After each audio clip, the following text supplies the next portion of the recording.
자연의 숲 가운데 있는 듯합니다. 가사처럼 이 세상은 주님의 것입니다. 온 만물은 주님의 것입니다. 하나님 우리를 특별히 세우시고 위임하시기를, 하나님 지으신 이 아름다운 자연 피조물을 잘 관리하라고 하신 동산지기의 사명을 우리가 잘 기억하십시다. 자, 오늘 생태신학과 영성 시리즈 말씀을 함께 나누도록 하는데요. 기후 위기로 인한 신조어들이 생기기 시작합니다. 각종 기후 위기와 이상 기온으로 인해서 새로운 용어들이 등장을 하는데요. 그 중에 오늘 7가지만 좀 간단하게 살펴보도록 합니다. 여러분 혹시 11한 10온이라는 말을 들어보셨죠? 예. 10한 2온이라는 말도 들어보셨죠? 4만 3이라는 말씀도 들어보신 줄로 압니다. 7한 7미라고 하는 말도 들어보신 줄로 압니다. 자, 우리가 지금 경험하고 있지만 우리는 해마다 겨울이 지나고 따뜻한 봄이 오면 일정한 일기의 패턴이 있었습니다. 그것은 바로 이제 3일 정도는 추워졌다가 그리고 4일 정도는 좀 따뜻한 이런 일기의 패턴이 수천 년 동안에 이제 우리에게 익숙해 있어서 우리는 그것을 뭐라고 부르나요? 사만 사온이라고 그렇게 불렀습니다. 그런데 이제 요즘은 11온 9한이라는 용어가 생겼습니다. 그러니까 11일은 좀 따뜻했다가 그리고 9일은 추워지는 그런 날씨의 패턴이 생기기도 하고요. 또 그런가 하면 10한 2온이라는 말도 또 생깁니다. 10일 동안에 추웠다가 그리고 이틀은 좀 따뜻했다가 이런 현상인데요. 여러분 봄 좋아하시나요? 예, 가을 좋아하시나요?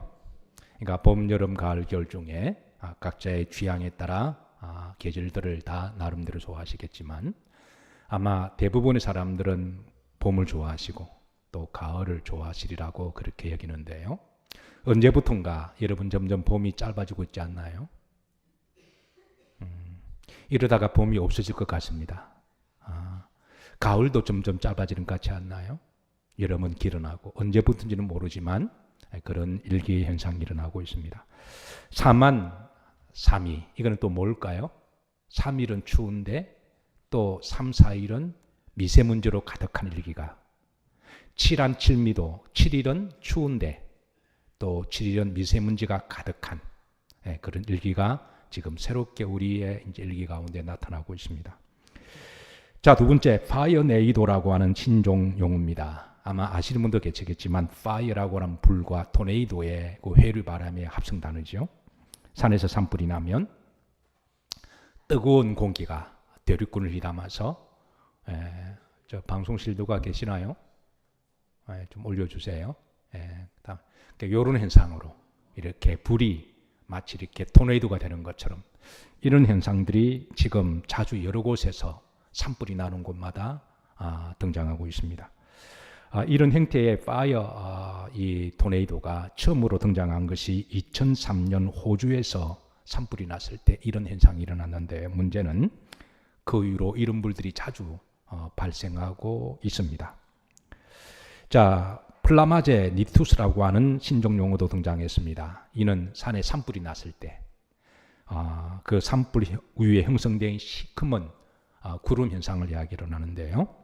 그 산불의 복사열이 대기권의 공기를 매우 뜨겁게 올리면서 그래서 이 구름이 형성돼 이 안에 소위 이 불을 품고 있는 구름이라고 그럽니다. 그래서 우리나라 말로 굳이 번역하자면 화재 저군이라고 그렇게 번역을 하더군요. 그러니까 구름인데 화자를 품고 있는 그런 불덩이여서 그래서 혹시 이런 현상이 일어나면 일단 무조건 피하는 게 상책이라고 그럽니다. 이미 바닥은 산불로 지옥이 되고 공중에는 구름이 불을 품고 있어서 그래서 그 공중에서 그 불기둥이 마치 소돔과 고모라처럼 여기저기 막 튀기 때문에 그래서 일단은 피하는 게 상책이라고 그럽니다. 여러분 바다 콧물이라는 말을 들어보셨나요? 예, 우리가 몸에 감기나 독감이나 질병에 걸리면 오한이 떨리고 막 이렇게 콧물이 막 쏟아나잖아요. 바다도 지금 기후 위기로 이상 기온 때문에 이렇게 고통을 당하면서 여러 현상들이 나는데 그 중에 하나가 이렇게 이제 액체가 생성되면서 이게 이제 지난번 터키에서 2년 전에 봄에 일어난 현상입니다. 그래서 요런 이제 끈적끈적한 것들이 마치 사람의 코 속에 나오는 콧물과 같다고 그래서 이게 시간이 지나면 이게 서로 엉기면서 이렇게 이제 요런 현상이 되는데요. 문제는 이것 때문에 바다에 이렇게 공급되어지는 그런 산소의 양이라든가 그러니까 플랑크톤을 줄이는 그래서 이런 현상이 나타나면 생물학자들은 이제 바다의 죽음이 시작되었다라고 그렇게 진단을 하고 있습니다. 극한호우라는 우리가 이 용어는 좀 우리가 작년 여름에 좀 많이 들어본 말이기도 하죠. 시간당 누적 강수량이 50mm가 되었을 때 3시간에 90mm가 내렸을 때에 그때 이제 극한호우라고 그러는데요. 수치로 잘 체감할 수가 없으니까 이는 마치 이제 하늘에서 바가지를 가지고 물을 붓는 듯한 1시간 동안의 바가지를 붓는 듯한 그런 현상을 극한호우라고 그러는데요. 우리는 이제 근간에 이런 말을 좀 자주 듣습니다. 100년 만에 내린 폭우다. 우리가 그런 말을 자주 들었죠. 그러다가 작년에는 500년 만에 내린 폭우다. 이런 말을 듣기도 하고요. 그런데 이런 폭우가 어느 한 지역에만 일어나는 현상이 아니라 사막에도 조금 전에 보여줬던 폭우는요. 작년에 이제 미국의 데스밸리라고 하는 곳에 내렸던 폭우인데 1000년 만에 내린 폭우였습니다. 작년에 또 파키스탄에서도 또 1000년 만에 내린 폭우가 내렸죠. 그러니까 이게 지금 어느 한 지역의 문제가 아니라 사막에도 이런 일이 일어나고 있으니까 그러니까 앞으로 여러분 우리가 1500년 만에 내린 폭우다라는 말도 들을 날도 멀지 않은 것 같아요. 2000년 만에 내린 폭우다. 아마 그런 말도 듣지 않을까요? 기후플레이션이라는 용어도 등장했습니다. 기후 클라이met이라고 하는 그리고 이제 인플레이션 그러니까 이상 기온으로 말미암아 이제 각종 식물과 야채 그리고 농산물들이 농작이 안 되고 그리고 그 가격이 급속도로 올라가는 그런 현상을 이야기하는데요. 유럽중앙은행 자료 보도에 따르면 앞으로 이런 상태로 계속 기후위기가 올라가게 되면 2035년에는 세계 식품 물가가 3%가 더 올라갈 것으로 그렇게 예상을 하고 있습니다. 자, 아니 어떤 식품과 과일은 더 이상 먹지 못할 수도 있음을 경고하고 있는데요. 미국의 사이언스 투데이지의 자료에 따르면 지구의 온난화로 가장 급속도로 사라지고 있는 생명체가 있는데 그게 뭘까요? 그게 꿀벌이라고 이야기합니다. 이미 미국에서는 꿀벌이 45.5%가 사라졌답니다. 예. 우리나라 국립낙동강 생물자원관의 보도자료에 따르면 우리나라가 온도가 올라가고 온난화가 되면 이제 가장 우선순위로 사라질 대표적인 과일 2가지를 소개했는데 그게 첫 번째가 뭘까요? 예, 사과라고 그럽니다. 예, 사과 드실 때 많이 드세요. 그 다음에 뭘까요? 딸기라고 그럽니다. 열대 지역에서 가장 생산의 수요가 지금 떨어지면서 그런 과일이 바로 아보카도라고 이야기를 하죠. 앞으로 드실 수 있을 때 감사하시면서 마음껏 아마 드시는 게 좋을 것 같아요. 기후 난민, 자, 이 말은 제가 자주 드렸습니다. 이상 기온 때문에 해수면이 상승하고 그래서 자기 삶의 터전을 떠날 수밖에 없는 그런 사람들을 기후 난민이라고 그러는데요. 유엔에서 2050년이 되면 기후 난민이 10억 명 정도 될 것으로 보고 있습니다. 그리고 우리나라는 삼면이 바다잖아요. 그러니까 삼면이 바다인 것은 참으로 좋은 이점이기는 한데 바다 주변에 있는 모든 도시들은 아마 기후 난민이 되지 않을까. 제가 농담삼아 앞으로 여러분 이사를 가거나 펜션이나 세컨하우스를 맞이할 때에 가급적 바다 근처는 조금 피하는 게 좋지 않을까. 그렇게 제가 말씀도 드렸습니다. 그런데 이 기후 난민은 비단 사람에게만 국한되는 것이 아니라 세계 식물동물학자들은 기후 위기가 이 상태로 계속되면 앞으로 40년, 2070년 정도가 되면 야생 동물의 3분의 1이 멸종된다고 진단하고 있습니다. 왜? 그래도 사람은 생존이 강하잖아요. 온도 1도가 오르고 올라간다고 해서 덥기는 하지만 그것 때문에 죽는 건 아니니까. 근데 동물들은 1도, 2도에 따라서 그게 매우 치명적이 될 수가 있는 동물들이 많이 있는데요. 특별히 약간의 온도 1도, 2도 변화에 따라 매우 민감하게 반응하고 죽을 수 있는 치명적인 생명체가 바다의 산호초라고 이야기하죠. 예. 뭐 사람이야 동물들은 추우면 다른 데로 도망갈 수도 있지만 산호초는 그게 뿌리를 내렸기 때문에 1도, 2도만 올라가면 백화 현상이 일어나서 산호초가 죽는데, 문제는 산호초가 죽으면 산호초 주변에 바다의 생명체 3분의 1이 거기에 기생을 하고 생명 유기적 관계를 이루기 때문에 그 산호초의 죽음은 바다 생명체의 죽음으로 그렇게 이어지게 됩니다. 이미 저 북극에 있는 북극곰과 펭귄 갈 곳을 잃어버리고 방황하고 여기저기 죽어가고 있습니다. 자, 이런 시대에 우리 그리스도인들은 어떻게 해야 될 것인가? 하나님은 오늘 이 시대에 우리에게 주신 사명이 우리 표의 말씀처럼 피조물의 탄식 소리와 고통 소리를 우리가 듣고 이를 위해서 우리가 기도하고 어떤 식으로든 동산지기의 사명을 우리 각자의 자리에서 우리가 잘 감당하는 것이 우리 그리스도인들의 사명 중에 하나인 줄로 믿으시기를 주의 이름으로 축복합니다. 자, 오늘 출애굽기 말씀을 봅니다. 출애굽 10가지 재앙 잘 알고 계시죠? 신앙생활 어느 정도 하신 분들은 이 사건은 워낙 드라마틱한 사건이고 매우 흥미진진한 스토리여서 탄탄한 스토리 구성을 가지고 있어서 참 익사이팅한 그런 말씀입니다. 근데 그동안 이 말씀을 대부분의 신학자들이나 목사님들이 구속사적인 관점에서 이 말씀을 나눴습니다. 물론 그게 1차적으로 그 말씀에 타겟이 있는 것은 맞습니다. 근데 오늘 이 시간은 생태학적 관점에서 우리가 이 말씀을 좀 조명해 보고자 합니다. 우선 10가지 재앙은 출애굽기 7장부터 12장까지 이렇게 쭉 이렇게 전개되어 있습니다. 자, 10가지 재앙 아시죠? 첫 번째 어떤 재앙인가요? 예, 나일강의 물이 오염이 되어서 더 이상 물을 마실 수도 없고, 그리고 더 이상 그 물로 살 수가 없는, 물이 오염이 되어서 그게 플랑크톤의 그게 바이러스 변화든 간에 어쨌든 그 피가 변해서 물이 변하여 그렇게 피가 된 붉은 물이 된 그런 재앙입니다. 우리가 이걸 재앙이라고 부르죠. 두 번째는 어떤 재앙이죠? 개구리 재앙. 자, 세 번째 재앙은 이재앙. 자, 네 번째 재앙은 파리 재앙. 다섯 번째 재앙은 악질 재앙. 여섯 번째 재앙은 독종 재앙. 그 다음에 일곱 번째 재앙은 우박 재앙. 어떻게 잘 아시네요? 예. 그 다음에 여덟 번째 재앙은 메뚜기 재앙. 그 다음에 아홉 번째는 흑암 재앙. 열 번째는 죽음의 재앙. 이 10가지 재앙을 7장부터 12장까지 적지 않은 장을 할애해서 우리들에게 스토리를 전해주고 있습니다. 자, 질문합니다. 10가지 재앙 중에 특별히 여러분 바이러스와 유사한 재앙이 어떤 재앙이 있을까요? 바이러스는 전염 질병이죠. 이 재앙과 파리 재앙도 여기에 해당이 되는데요.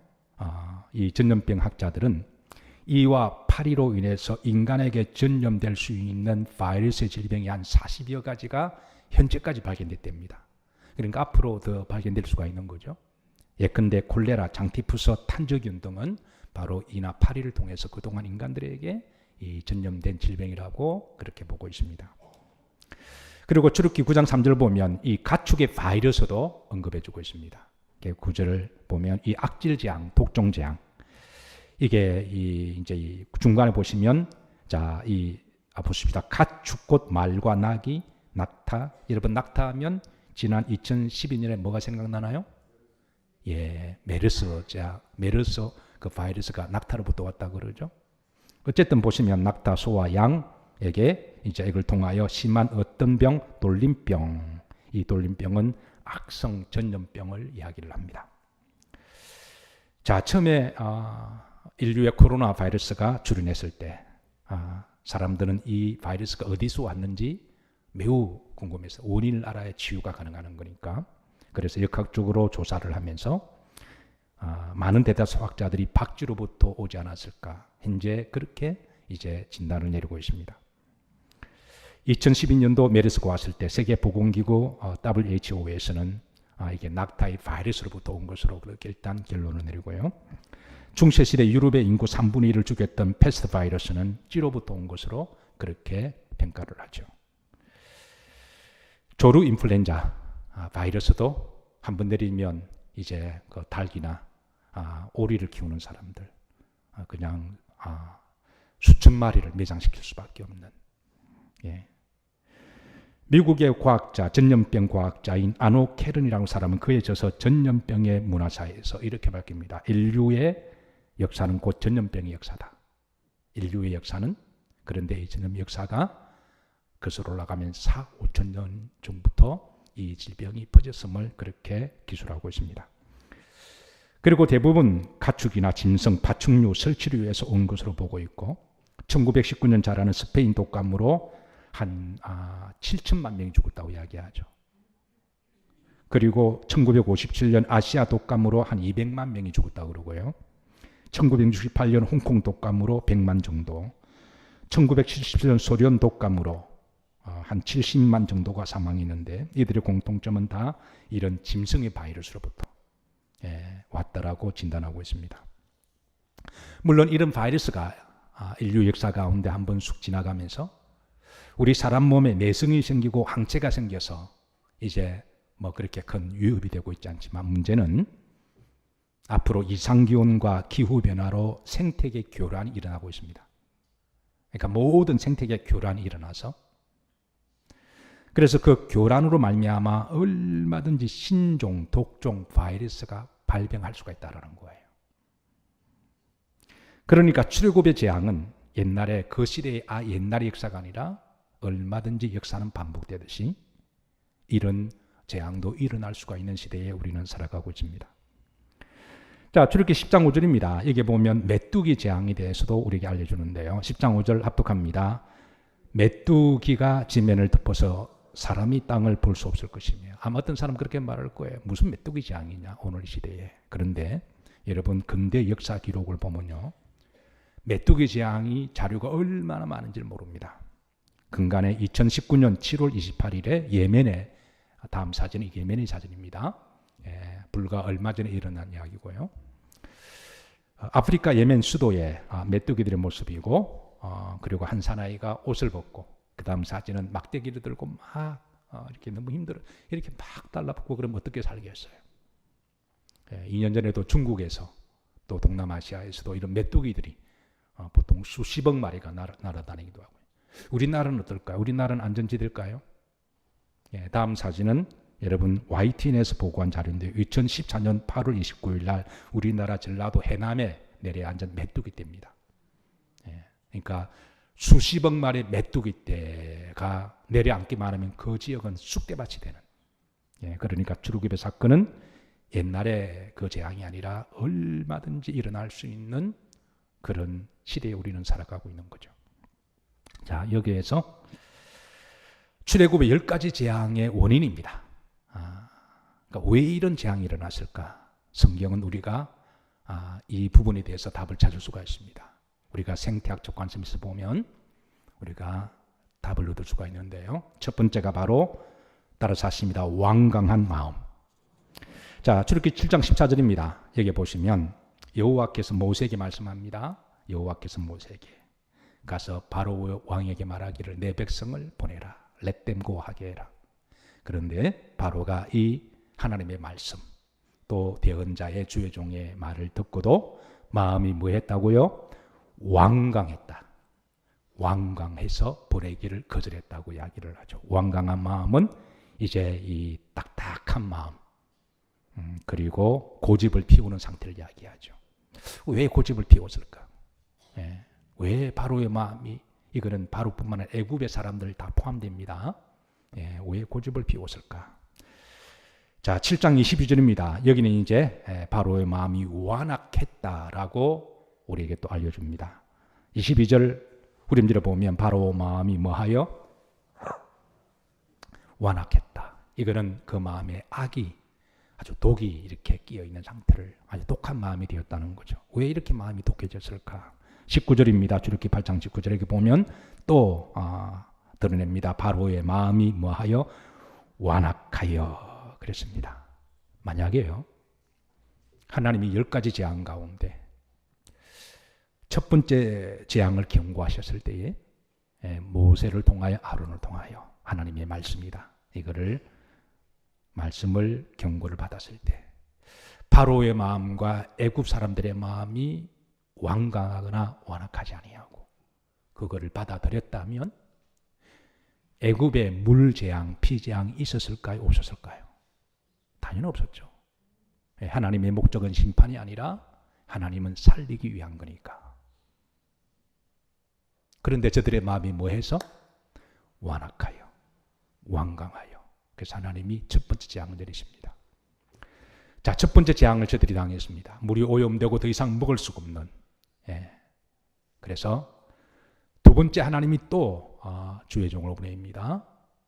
만약에 두 번째 그들의 마음을 뭐하지 아니하고 뭐하지 아니하고요?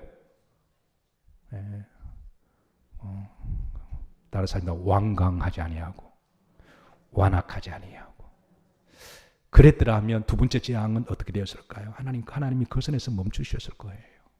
왜? 하나님은 살리시는 하나님이시니까. 그런데 두 번째 재앙에도 저들이 어떻게 했다고요? 마음이 완강하고 완악했습니다. 이런 패턴이 여러분 계속 몇 번까지 이어지나요? 10번까지 이어집니다. 그러니까 이 재앙의 근본적인 원인은 저들의 마음의 완강과 완악이 있다라는 거예요. 두 번째입니다.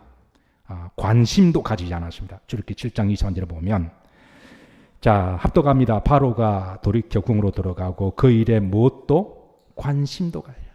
그러니까 처음에 나일강이 물이 오염되고 그리고 물이 점점 붉은색으로 바뀌었을 때 분명히 하나님이 말씀하시는데 저들은 이것을 자연적인 현상이나 그냥 해프닝 정도로 여기고 하나님의 말씀에 관심도 가지지 않았다는 거예요.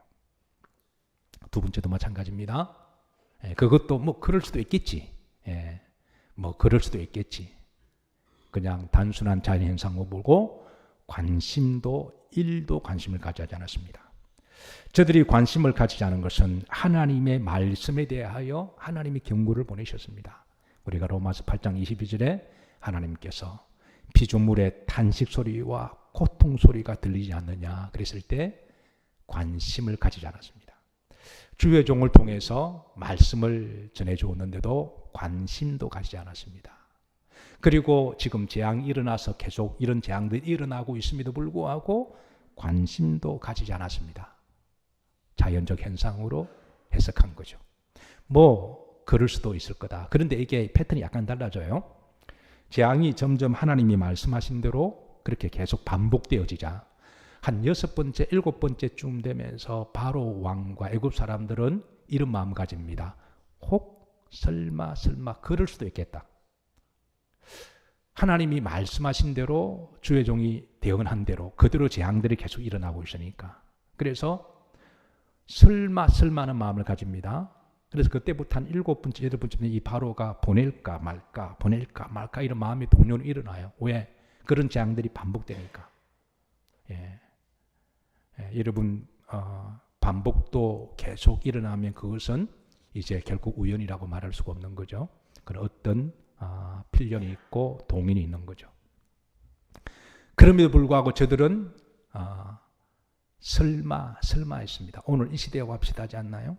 여러 재앙들이 신호를 보고 있는데 대다수의 사람들은 그냥 자연적 현상으로 여기기도 하고 어떤 사람은 이제 별로 관심이 없어요. 별로 전혀 관심이 없습니다. 그러면서 또 어떤 사람은 이게 자꾸 일어나니까 설마 하는 그런 패턴이 여러분 비슷하지 않나요?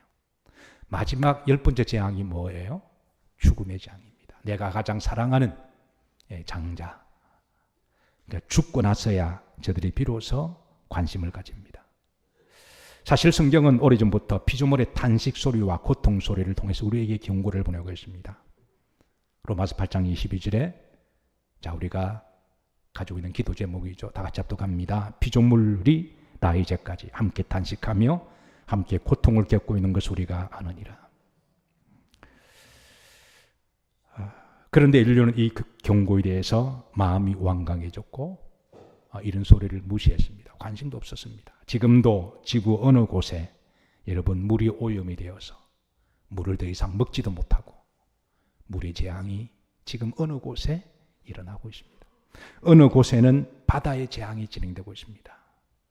산호초가 죽어가고, 그리고 바다가 오염되기 시작하고, 오염된 바다에 이제 먹는 고기들은 이상한 질병들이 걸리기 시작합니다.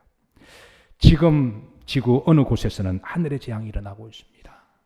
하늘에 미세먼지가 가득해서, 그래서 이제 그 미세먼지가 폐로 들어와서 사람의 각종 질병을 유발하기도 하고요. 하늘이 심한 기침을 내뱉고 있습니다. 지금은 어느 곳에서 500년 만에 폭우가 내리고 어떤 곳에는 1000년 만에 폭우가 내리고 어떤 곳에서는 하늘에서 우박만한 주먹만한 우박이 내리기도 하고요. 심지어 사막에도 우박이 내리기도 하고 어떤 곳에서는 각종 바이러스 균들이 퍼지고 있습니다. 어떤 곳에서는 땅 밑의 지진의 재앙이 이렇게 꿈틀꿈틀거리면서 언제 땅이 갈라지고 화산이 터질지 모르는 그런 각종 재앙을 우리가 직면했고 지금도 일어나고 있고 앞으로 예상이 됩니다. 만약에 인류가 이를 계속해서 무시하고 그리고 관심을 가지지 않는다면 결국은 마지막 죽음의 재앙을 맞이했을 때야 그때서야 아마 우리가 한탄하지 않을까요? 자, 세 번째입니다. 더 근원적인 이유를 밝힙니다. 바로가 왜 이스라엘 백성들을 보내기를 거절했을까요? 자, 왜 그 마음이 완강했을까요? 그 마음이 왜 그렇게 독했을까요? 왜 그렇게 고집을 피웠을까요? 그것은 바로 출애굽기 5장 4절에 있습니다. 합독합니다. 애굽 왕이 그들에게 이르되 모세와 아론아 너희가 어찌하여 너희 백성의 노역을 쉬게 하려느냐 가서 너희 노역이나 하라. 그러니까 노역입니다. 그러니까 모세와 아론이 하나님 백성을 데려가겠다 그러니까 어떻게 해서 노역을 다 데리고 가려고 그러느냐. 너희 노역이나 해라. 여러분 당시 애굽에게 있어서는 히브리 백성들은 노예였습니다. 원래 자유문을 살고 있는데 한순간에 자유를 박탈한 거죠. 그리고 노예로 법적으로 노예를 삼았습니다. 그리고 하루에 10시간, 12시간을 그리고 계속 일만 시킵니다. 애굽에 있어서 히브리인들의 이 노역은요. 국가의 노동력이었습니다. 그런데 이 60만 명 장정만 60만 명이니까 여자까지 치고 아이까지 치면은 그 노역의 활동량으로 따지면 한 100만이 넘지 않을까요? 이게 한순간에 쑥 빠져나가면은 아마 애굽의 노동력이 마비가 될 거예요. 모든 국가 사람이 마비가 될 겁니다. 애굽 사람들에게 있어서 히브리 노예들은 집안 빨래도 하고 애도 키우고 그리고 밥을 짓기도 하고 농사를 짓기도 하고 그러니까 이런 노역이 쑥 빠져나가면 누가 노동을 하고 누가 집을 지키고 누가 빨래를 하냐는 거죠. 글자거들 애굽에 있어서는 바로 왕이나 애굽 사람들은 히브리 노예들은 황금알을 낳는 거위였습니다. 월급을 줄 필요 없이 미국의 가장 큰 문제가 미국의 불법 체류자들을 이렇게 추방하려다 보니까 그런 히스패닉 계열, 멕시칸 계열, 불법 이민자들이 이렇게 법적으로 이렇게 몰아내는 것은 맞는 말인데 문제는 이걸 몰아내고 나면 누가 노동을 하냐는 거예요. 이게 현실적인 문제입니다. 이게 지금 이번 선거에도 큰 이슈가 될 겁니다. 이게 누가 일을 하냐는 거예요. 중동 지역에 있어서 여러분 석유는 황금알을 낳는 땅입니다. 땅만 파면 석유가 나오니까. 그러니까 여러분 결국은 바로의 왕이나 애굽 사람들이 왜 그렇게 재앙을 계속 당함에도 불구하고 저들의 마음이 완강해지고 고집을 피우고 나중에는 독해졌을까요? 그거는 그들의 마음속에 있는 탐욕입니다. 그들의 욕심, 그들의 탐욕. 성경은 탐욕을 또 다른 우상 숭배임을 우리에게 알려주고 있습니다. 골로새서 3장 5절이죠. 구름절에 보면 탐심은 무엇이라? 우상숭배다. 탐욕하는 마음. 오늘 시대에 가장 무서운 종교가 있다면 탐욕의 종교입니다. 뭐 다른 이 종교 저 종교 말할 기도 없이 인류가 이 탐욕의 종교에서 숭배하기를 계속하고 극복하지 못하면 결국은 죽어나가야만 아마 그때는 늦지 않을까요? 오늘 장로님 기도 중에 우리가 독립이라고 하는 관점을 우리가 개인적으로도 우리가 세속화로부터 독립할 수 있도록 우리 마음에 이런 탐욕으로부터 독립할 수 있는 것도 우리가 진정한 독립운동이 아닐까요? 자, 말씀을 마치면서 인류가 지금 직면하고 있는 기후 위기와 다가올 재앙에 대해서 이게 이제 절망적일까요? 아니면 희망적일까요? 여러분 어떻게 생각하시나요? 우리는 지금 이 두 사이에 살아가고 있습니다. 자, 절망적인 길입니다. 절망적이다. 만약에 우리가 지금까지 살아온 대로 이 탐욕의 우상에서 우리가 극복하지 못한다면 지금까지 살아온 삶의 시스템 방향으로 우리가 그렇게 살아간다면 절망적입니다. 더 이상 희망은 없습니다. 그러나 아직은 희망이 있습니다. 유엔에서 기후 위기에도 아직도 희망을 가질 수 있는 8가지 이유를 밝혔습니다. 8가지 이유가 바로 첫 번째, 화석 연료를 대체하는. 화석 연료에 가장 크게 우리에게 이제 유입하는 것이 바로 석유죠. 예, 뭐 다른 것도 또 있겠지만, 그러니까 이거를 대체할 수 있는 전기 자동차가 점점 활성화된다면 그래도 아직은 희망이 있지 않겠느냐. 두 번째입니다. 탄소 저배철 기술 비용이 점점 낮아지고 있고 이런 것들이 상용화가 되면서 이게 점점 이제 낮아지고 있는 것도 희망적으로 보고 있습니다. 세 번째는 기후 위기를 완화하는 법이 확장되고 있습니다. 네 번째입니다. 산업 부분 탄소 배출을 준환하는 것이 아직도 가능하기 때문에. 다섯 번째입니다. 도시는 기후 행동을 하기에 아주 커다란 기회를 아직까지는 가지고 있어서. 여섯 번째입니다. 탄소 배출을 완화하는 경제적인 방식이 채택되고 있고. 일곱 번째입니다. 기후 위기에 관심을 가지고 문제 해결에 참여하는 사람들이 점점 늘어나고 있는 것도 희망적으로 바라보고 있습니다. 여덟 번째입니다. 이산화탄소 제거는 기술적으로 뭐하다? 가능하다.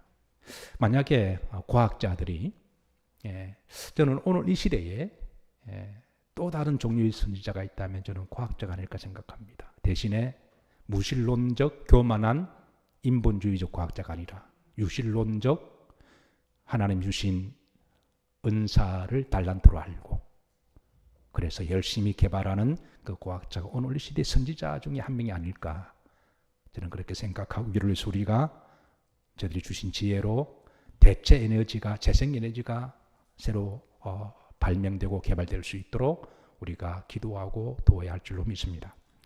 자, 8가지를 희망상으로 내어놓았는데요. 그런데 최고의 희망이 있습니다. 최고의 희망은 뭘까요? 유엔에서도 간과했던 최고의 희망은 바로 저는 하나님의 긍휼하심이라고 믿습니다. 하나님이 그동안 인간들이 저질러 놓던 탐욕으로 말미암아 돈이 되기만 하면 부자가 되기만 하면 무슨 짓을 해서 지구를 파헤쳐 놓고 파괴했던 이런 모든 것들 하나님이 아시고 그래서 우리는 하나님이여 할 말은 없지만 긍휼의 은총을 베풀어 주시기를.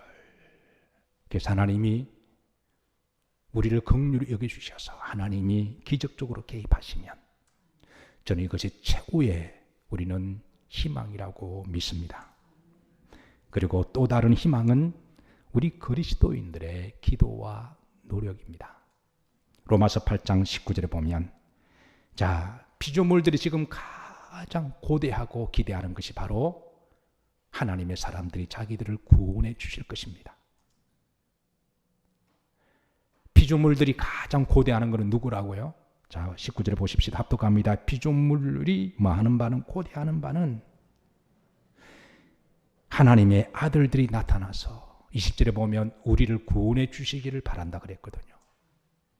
그러니까 피조물들이 지금 탄식하고 그리고 고통하면서 피조물들이 가장 바라고 기대하는 바는 바로 그리스도인들이라는 사실을 우리가 이를 깨닫고 우리가 첫 번째는 유엔에서 제시한 이런 8가지 희망적인 부분에 대해서도 적극적으로 협력해야 되고 그리고 기도입니다. 하나님이 도와주시기를 하나님이 이 망가진 지구를 재앙적인 지구를 하나님이 치유해 주시기를 기도하면서 우리 삶 현장에서 우리가 아이를 동산지기의 기도와 사명을 잘 감당하면서 아직까지 절망과 희망 사이에 우리 그리스도인들이 고개를 돌려 바라볼 것은 우리가 희망 쪽으로 바라보고 우리가 탐욕의 우상 숭배를 우리가 독립하고 우리가 그로부터 우리가 내려놓고 우리가 이렇게 믿음으로 본을 보인다면 그래도 희망이 있지 않을까요? 기도하십니다. 우리 다 일어나셔서 오늘 주신 말씀 붙들고 통성으로 기도합니다. 하나님 아버지 감사합니다. 우리들에게 이렇게 아름답고 신명